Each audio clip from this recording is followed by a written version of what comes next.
Hi, Misha here, and we're keeping on looking at the current lineup introduced late last year from Colt. And in the first video, we looked at the CR6920A4, the rifle version based on the AR-15A4. And I pretty much compared it with my original, saying feature-wise it's the same. And quality-wise, as far as fit and finish, seems the same, but it kind of falls down when it comes to the markings, especially having carbine right there on it. But I said if you want an AR-15A4 flat top with removable carry handle and a government profile barrel with a 1-in-7 twist, your options are pretty limited these days. So considering it's not priced much higher than anything else, these still might be something for a shooter to look into. However, with our one today, the CR6920, I can't really say that. Lots of companies make 16-inch barrel carbine length gas system ARs. So what makes this stand out from the pack, or does it? Of course, we have our usual features. We have a government profile 16-inch barrel with the 203 cut, removable flash hider on 1/2x28 threads, bayonet lug, bottom sling mount, carbine length gas system with M4 double heat shield, handguards, Picatinny rail, comes with a Magpul M-bus from the factory, and a 4-position adjustable collapsible shoulder stock. And flipping these over, no surprises, the A4 comes with the ambidextrous safety. The 6920 does not. Both have standard forward assist, port doors. Nothing really special there. And according to Colt, even if they're not F marked, both of them do have proper F height front sight bases. Take that as you will. Also, according to Colt, they both have magnetic particle tested barrels, bolts, 1-in-7 twist, chrome lined, and as I talked about in the first video, you'll see cage codes instead of C's, because that's just how the government has designated things for about the last 8 years. But whereas rifles are relatively uncommon on the civilian market, carbines are everywhere. And with that, let's talk about Colt's M4 carbine's evolution. Compare this to some of its successors, progenitors there, and see if there's anything here, or if this should just be one that is no better or worse than, say, a Smith & Wesson M&P 15 or a Springfield. And again, if you really want good details, I suggest Small Arms Solution. Chris can really get into the markings better than I can. But, well, hey, why not give it the old college try? In the 1960s, Colt really did not do any semi-automatic civilian carbines. They did the 20-inch SP1. And that would continue until 1977, where they would introduce the SP1 carbine. 16-inch barrel, 2-position metal stock carbine gas system. But that would be about the only carbine they would do for a long time. They would finally introduce the 6450 9mm carbine and some other things, but they were still focused on the rifle, be it the original M16 style or the later A2 style. They were just getting into carbines when the assault weapons ban slammed down in 1994. And while the missing bayonet lug and removable flash hider weren't a big deal, what really hurt carbines was you could not have the adjustable buttstock. So while Colt did produce some semi-automatics based on the M4, they were pretty few and far between, and they were mostly for law enforcement. They had the 6520, which was an M16A2 type carbine, and mine here is the 6320, which has the original A1 sights. And this was produced during the assault weapons ban, hence the LE roll markings. Colt's defense. There we have it. Now luckily this gun has the correct front pin. Early on with this SP1s they had the large front pin, which is a double-headed screw. Then they went to the correct diameter, but it was still a single-headed screw design. They finally did go to correct front takedown pin, but they went to large trigger pins, fire control group pins, 170 over 150, which is original. So yeah, kind of a win-lose there. And again, guns that had features like the 4-position stock were only for law enforcement up until the end of 2004. Flipping these over with my 6320, you can see more LE roll markings on the receiver. Of course, this is not the terribly common variant because it has the skinny barrel. They did, of course, have the LE6920 with an M4 barrel, and it was simply marked Law Enforcement Carbine. That was the name. And even after 2004, the sunset of the assault weapons ban, Colt is an internal corporate policy, would only sell these to law enforcement agencies and law enforcement distributors. And then from there, they could trickle out to the public because they were 16-inch barrel guns and, legal otherwise.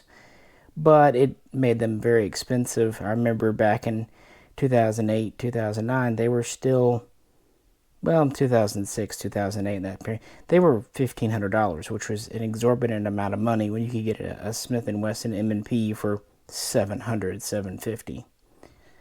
But then they started to become more common. But I wanted to show this to just kind of talk about, even though the quality of the guns back then was very good, very military, you had compromises. Either a wonky front pin or weird fire control groups, or you just couldn't get them because they were restricted for a time. With that, let's look inside. When Colt went away from the double screw large front pin to make the powers that be happy, they introduced a web, a block in the back of the receiver. Initially this was pinned in as a separate unit. Later it was simply a non-machined out part back here. Even though this gun is 25 years old, it still has it as well. And it has a notched hammer. And while it has a M16 bolt carrier in it now, when these originally shipped, most of these guns and all the civilian ones had a cutback carrier. It was even cut back under the firing pin on some earlier ones. So the bolt carrier was modified. You had a hammer that was notched to modify it. You had a block in the back. And of course, as I said in the first video, and as you know, they always shaved off the selector stops on their semi-autos. Now comparing it to our CR6920, this one actually still has a notched hammer. Some other people's that have come up do not. It shows you that Colt's just kind of grabbing parts wherever they can and will. It still has the web in the back of the receiver. But now these are shipping, just like with the A4, with an uncut bolt carrier.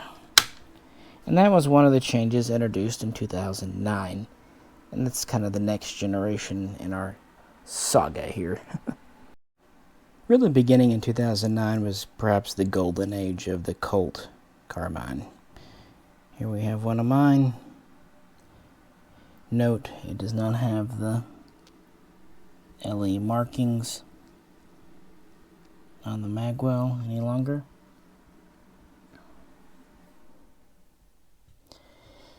They don't do the front wonky pin now, of course. It's the correct 250, and we're dropping the crazy, weird trigger pin diameters. We're finally going back to standard spec pins in 2009, which is frankly a great thing. As far as roll markings, we go to the very simple M4 carbine. All the LE gobbledygook is gone, and we have an LE prefixed serial number. Still no stops on the receiver. And for a while at least, they were still shipping them with removable carry handles and 2 mags, sling, all the goodies, frankly. Now mine here is actually a 6921, but that's immaterial for our purposes today, just a shorter barrel. Notice it has the side sling mount. That was standard on most of your Colts, not all of them, because in 2009 they did start to expand the line, and they finally kind of gave up only selling to law enforcement. They even started selling to Walmart for a few years there. So they dropped the price, and they became more common.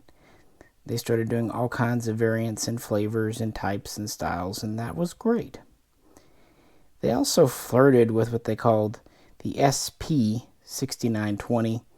They had this notion to have the LE line and the SP line, sporter line, but that didn't go much of anywhere, and the LE line pretty much stayed, and the SP line was a flash in the pan.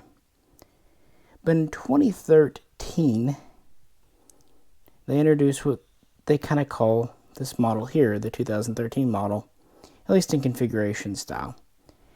Magpul sight instead of the carry handle, and a more traditional bottom-mounted sling swivel instead of the side mount.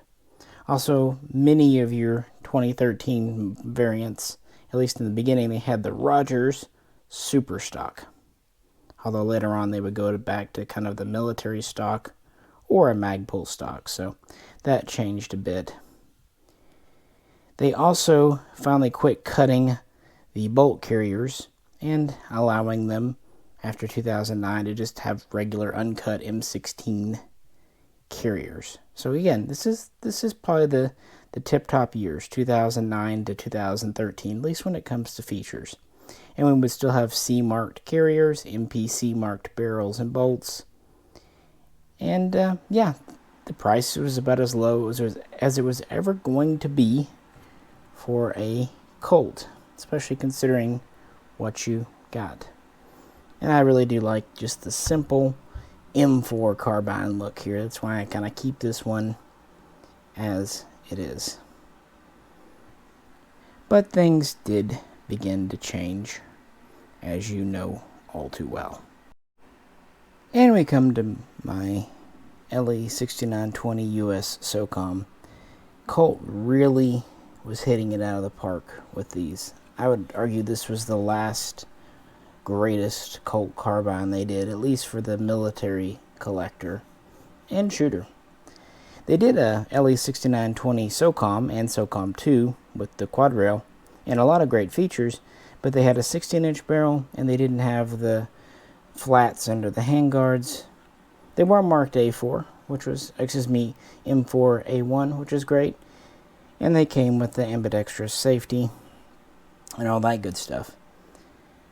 But with the newer versions, they actually started using real contract barrels, so 14.5, and they put on an extended A2 flash hider. Now for mine here, I replaced that with the Surefire 4-prong, but it still gets it over 16 inches. And they do come with the Knight's armament, and they come marked M4A1, Colts Defense, LE. But at this time, the regular M4 was no longer coming with the carry handle, and again was no longer coming with the side sling mount. So they are dropping a few parts, and also by this time, they're only shipping them with 130 round Magpul mag, manual, and cable lock. So things are starting to get a little cheaper on that end. And just flipping these over for a quick little comparison. I'm going to point out more stuff in a minute, as you can guess, but it is worth saying at this time, even though I consider the pin and welded guns to be absolutely fantastic, this was after the US government changed from the letter codes for factories to cage codes, number codes. So these will have number coded barrels, and at least some of the SOCOM editions here have subcontractor made barrels, for example Wilson Combat. But they are correct military barrels, it's just Colt subcontracted out. That might sound dastardly, but it's something factories do. For example, SIG in Switzerland makes their own barrels, but they've also subcontracted out to Byrne and Hammerly in the past.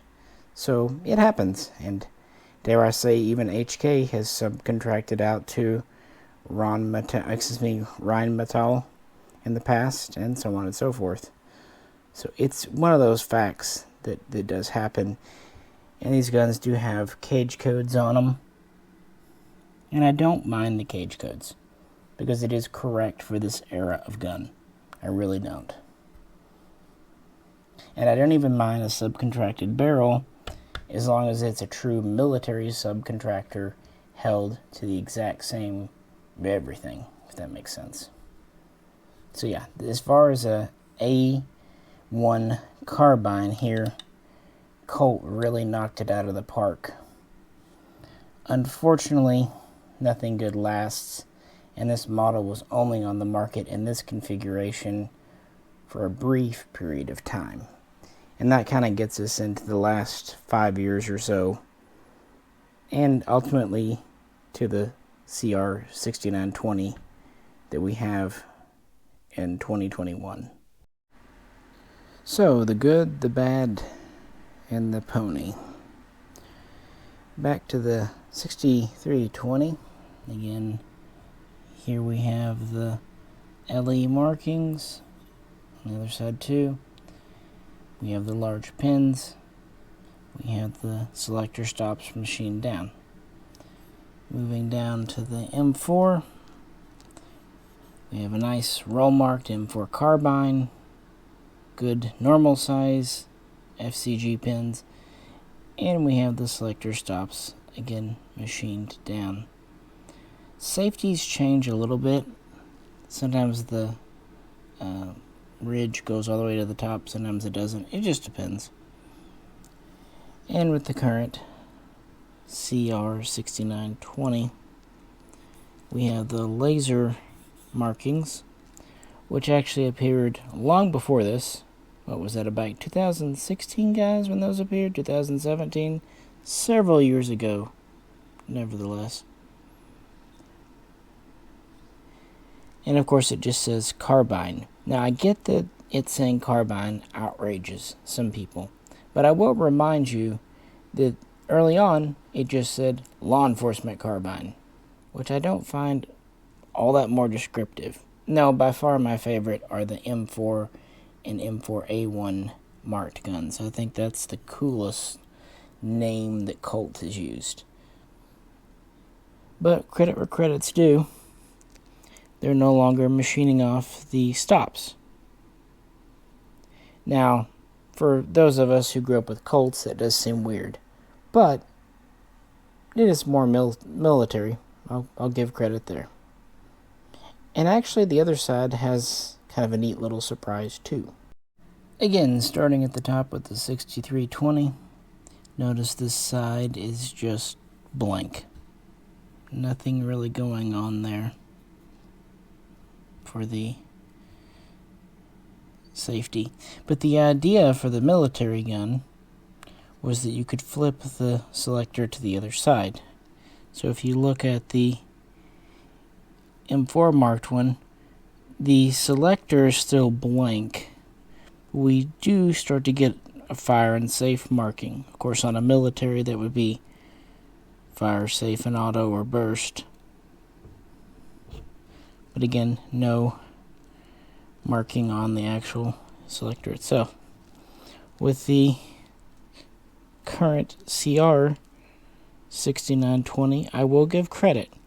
It does have safe and fire, and we actually have a proper tick mark on the opposite side. So in that sense, it's closest to military that it actually has that. Now, of course, you can easily swap that part out, but that's the case with pretty much anything Colt. As far as the receiver markings, forge codes, what have you, of course, this one's quite different because it has a fixed carry handle. This one here has the old style. The A1 I showed you has the cage code there. And this one is pretty boringly blank. But other people have reported getting these with the cage code here. Of course, it does still have the keyhole marking there. Otherwise, we do have a proper mil-spec 4-position extension on all of these. The staking looks the same, frankly. So this is a properly staked castle nut. Standard pistol grip. Standard handguards with 2 heat shields. You know, back in the day, most of your AR carbines had the skinny handguard, this style. And even the ones that had the ovular shape to them often just had a single heat shield because the manufacturers thought, we don't need double heat shields for a civilian gun. I remember getting a Smith & Wesson M&P 15, and that was kind of my thing. At first it didn't bug me, but only having the single heat shield eventually did. Now, I know that Chris Bartacci has said that the newer handguards aren't secured in the same way as a military one like this here. I'll leave that to his expertise. I will say I do lament them getting rid of the side sling mount and just for the bottom mount. But again, this is something that happened 8 years ago. This is not something new with the CR6920. Likewise, the cage code on the barrel with the 6920 here is nothing new. Those have been appearing for the last 4 or 5 years. So, can't really blame this model for the past there. Same thing goes with the roll marking versus the laser engraving. That happened long before this gun. Also, speaking about kind of buying ARs back in the day, the Colts were the only ones that consistently shipped with H buffers. Most of your Smith & Wessons, Rugers, Bushmasters, DPMSs, they just had standard carbine buffers. But another part that's easy to swap with. The 6920 I have here does have the H-marked buffer. I'm not saying all do. I can only compare what I have here. The same goes, like I said, this has the notched hammer. Other people have reported more of a military style, smooth or rounded top hammer. Take it as you will. With that, let's look at the carriers real quick. Here's my original gun up here, and its carrier. No real surprises. Has nice, very pronounced staking.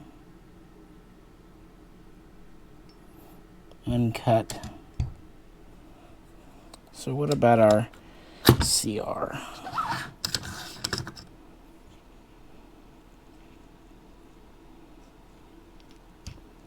It too is staked. seemingly quite well. It's got 4 total, and yeah, seems pretty much like the other one. Not noticing any. It's a little bit more aggressive on the old one, maybe, but not by a whole lot.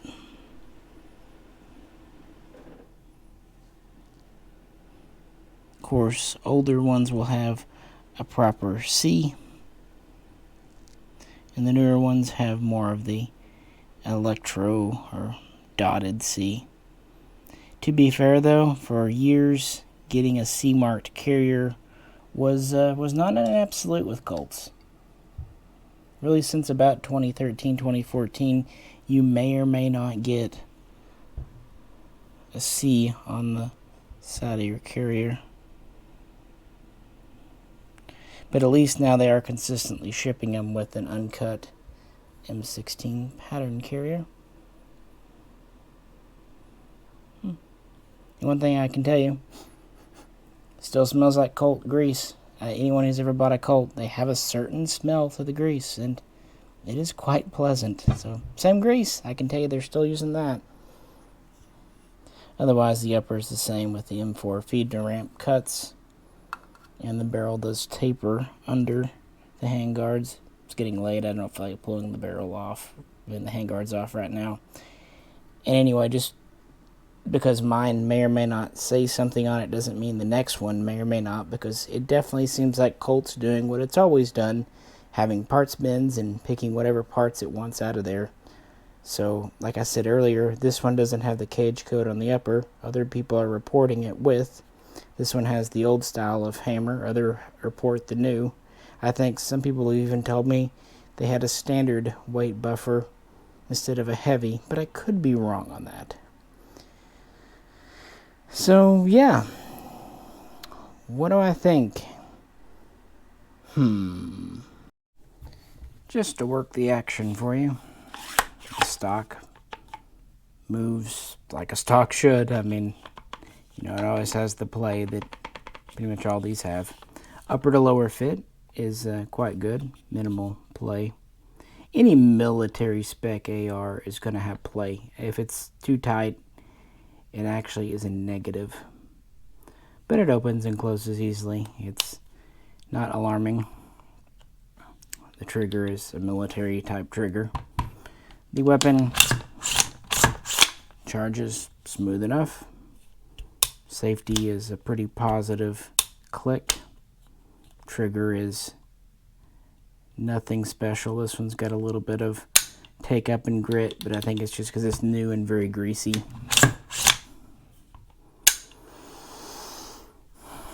Things like your port door, normal. Forward assist, normal. Very normal. In fact, I wouldn't rate it any, well, at least a lot better or worse than my favorite Colt Carbine here.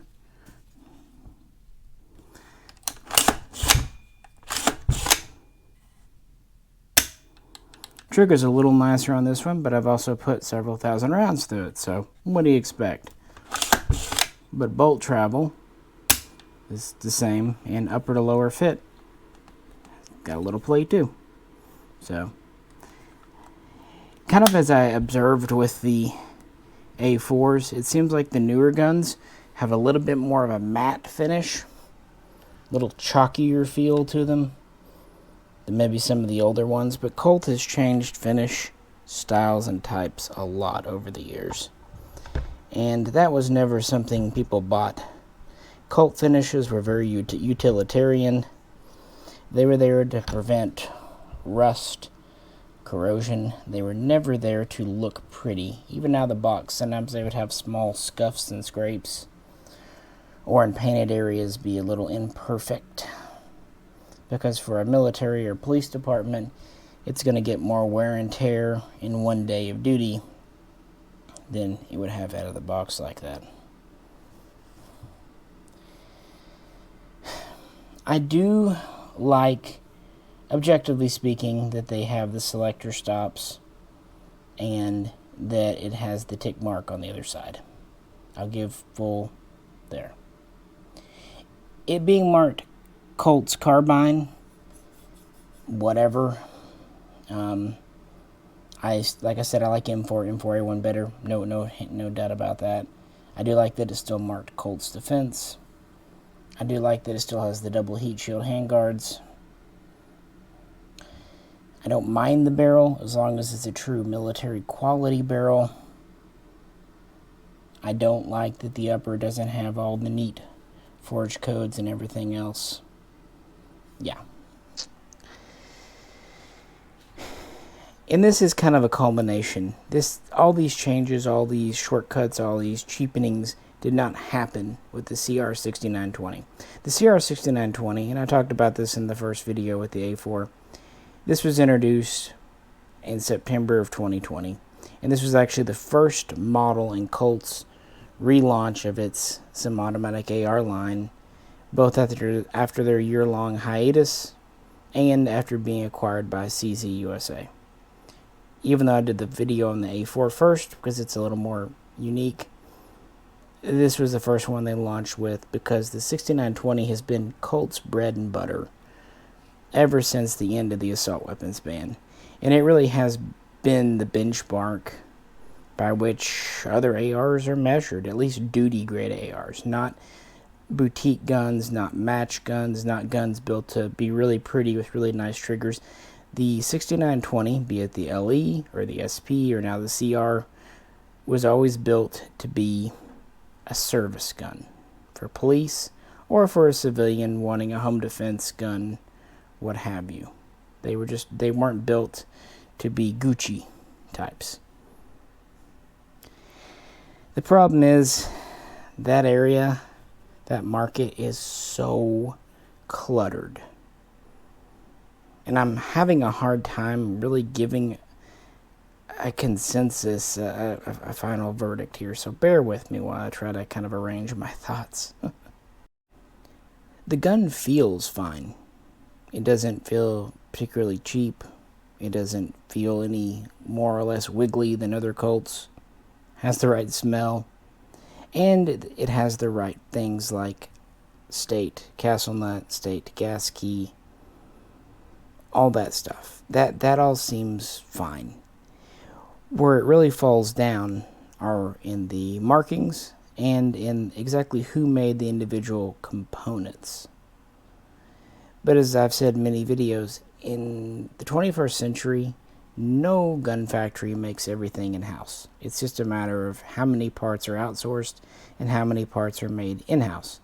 The nice thing about being made in-house is you can, if you want, have very good quality control and make sure everything fits together very well. And that's what Colt did during its military government contract era.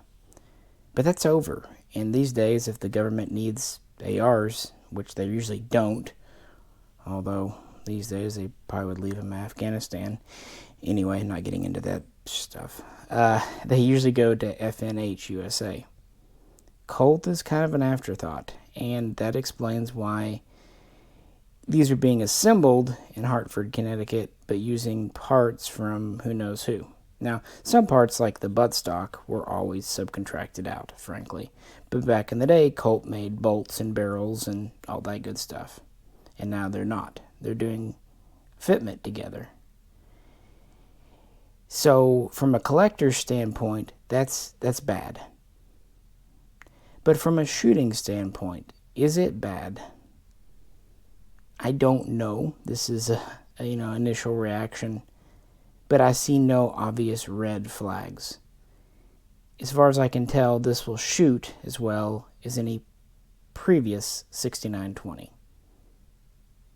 So for a shooter, you're still well enough served. At least seemingly so. Initial impressions, yada, yada, yada.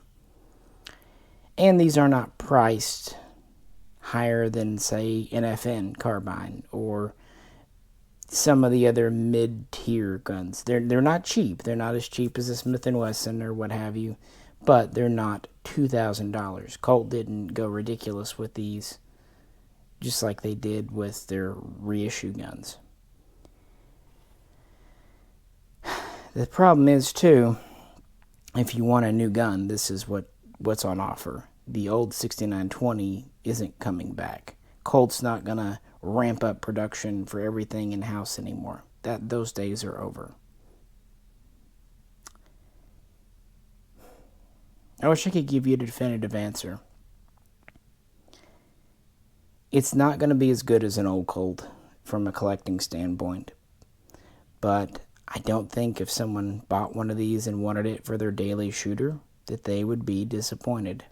But the problem is, why this over any of the other hundreds of AR manufacturers out there today?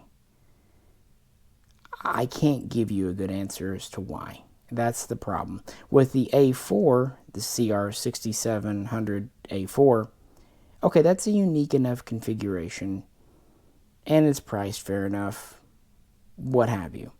But with the CR6920, unless you just want a Colt carbine, which is fine if you do, I can't say this offers anything over anything else in the middle tier, not even the upper tier, just the middle tier.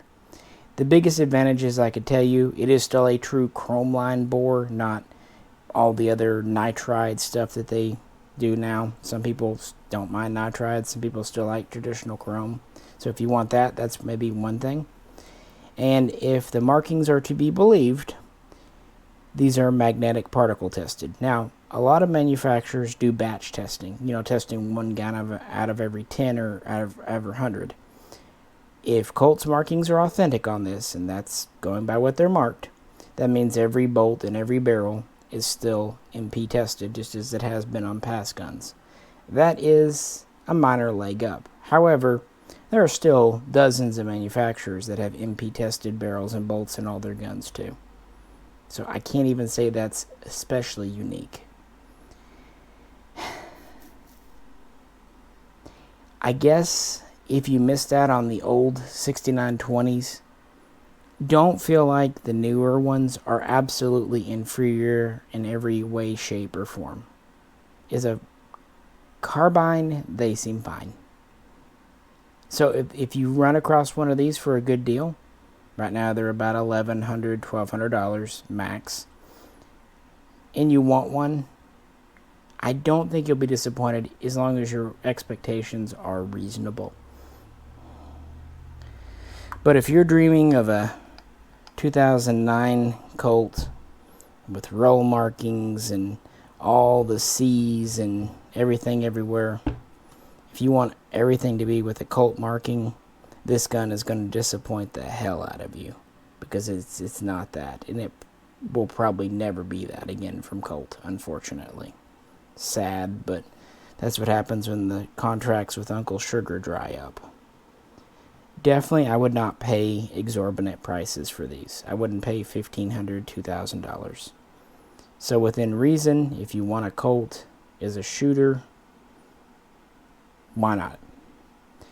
But if you want an heirloom piece, a collectible, and you like the modern look, I still think the pin and welded guns, be it the original pin and welded with the M4 barrel, or the version here with the M4A1 barrel, I think those are the coolest carbines that Colt did.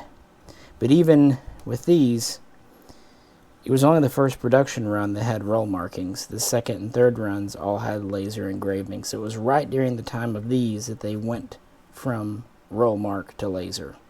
And there's nothing wrong with laser. In fact, I do know some people that prefer it. I don't, but it's because I like to feel the roll marking. I can barely feel the laser. That's just me, though.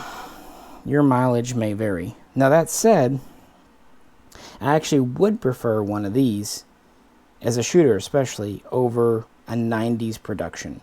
I hate those frickin' front pivot pin screw jobs, and I really hate the weird wonky trigger pins. So that is one thing they have over the really early kind of pre-6920 guns.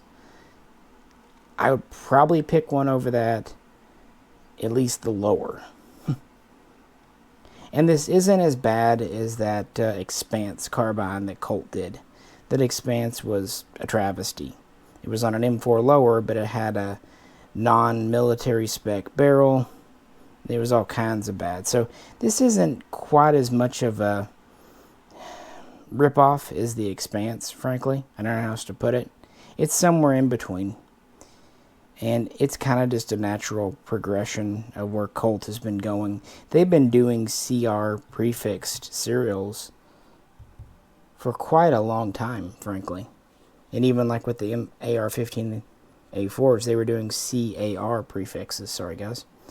So it's all incremental changes. I just think now people are noticing and they think, oh my God, they switched from, you know, the old school to this all of a sudden. And it's not. It's just all 5, 6, even 10 years of changes. So, yeah, if you can get yourself a 2010 M4, knock yourself out. Go for it.